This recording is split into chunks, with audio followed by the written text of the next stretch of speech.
আসসালামু আলাইকুম। আজকে প্রচণ্ড খারাপ খারাপ বলতে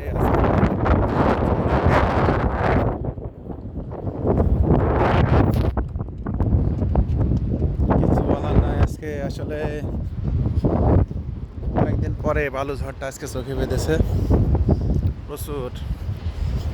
কুয়েতে প্রায় 98% লোক এখন বাইরে বের হচ্ছে না।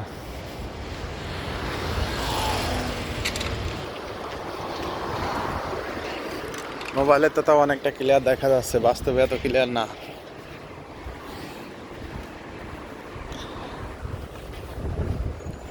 আমার দরজা খোলা আছে, খোলা রেখেছি, আল্লাহ অবশ্যই।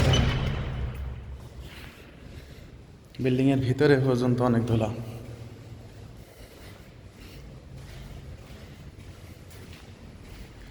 কি ভয়াবহ অবস্থা!